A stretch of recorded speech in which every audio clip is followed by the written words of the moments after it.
పంటలకి rate లేకపోయా, government రైతు రుణమాఫీ చేయలేకపోయా.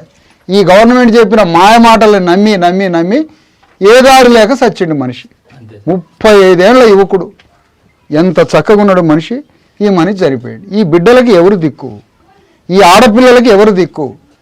ఇంతవరకు ఎంఆర్ఓ రాలే, ఇంతవరకు ఎంఆర్ఓ రాలే. సిగ్గుచేటి ఈ గవర్నమెంట్కి. కేంద్ర ప్రభుత్వం నుంచి ఎవడు పట్టించుకోవడానికి రాడు, రాష్ట్ర ప్రభుత్వం నుంచి ఎవడు పట్టించుకోవడానికి రాడు. ఇంతవరకు ఎంఆర్ఓ రాలే.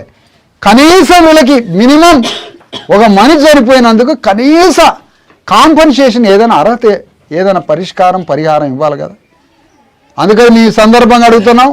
ఈ ఇంట్లో ఒక కాంట్రాక్ట్ బేస్తో అమ్మాయి 20 ఏళ్ళ లోపు ఉంది, డిగ్రీ అవుతుంది. ఈ అమ్మాయికి ఏదైనా అర్జెంటుగా కాంట్రాక్ట్ కానీ, లేదా భార్యకు ఒక కాంట్రాక్ట్ ఉద్యోగం అర్జెంటుగా 20,000 18,000 ఉద్యోగం ఇవ్వాలి.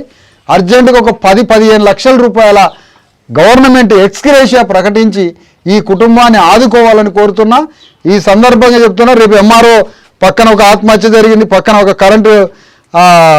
కరెంట్ షాక్ తగిలి మోటార్ వేస్తుంటే పక్కన ఒక రైతు చచ్చిండు. ఆడికి ఎంఆర్ఓ రాలే, ఇక్కడికి ఎంఆర్ఓ రాలే. ఇది చిన్న మండలం.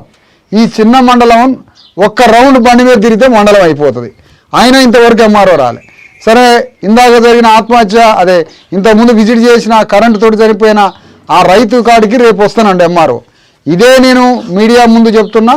ఇక్కడికి కూడా రేపు అక్కడికి రాగా వచ్చిన అదే ఎంఆర్ఓ ఇక్కడికి కూడా వచ్చి ఇది నోట్ చేసుకొని ఇమ్మీడియట్గా గవర్నమెంట్ ముందు, కలెక్టర్ ముందు 15 లక్షల రూపాయలు ఎక్స్గ్రేషియా ఇవ్వాలి. పిల్లలకో భార్యకో ఏదైనా ఒక కాంట్రాక్ట్ ఉద్యోగమైనా ఇవ్వాలి. ఈ ఇల్లు రేకులతో ఉన్న ఇల్లు, ఈ ఇల్లు కట్టియాలి. ఒక డబుల్ బెడ్రూమ్ లాంటి ఒక ఇల్లు పథకం, ఒక 15 లక్షల రూపాయల ఎక్స్గ్రేషియా, పిల్లలకు కానీ భార్యకు కానీ ఒక కాంట్రాక్ట్ ఉద్యోగం.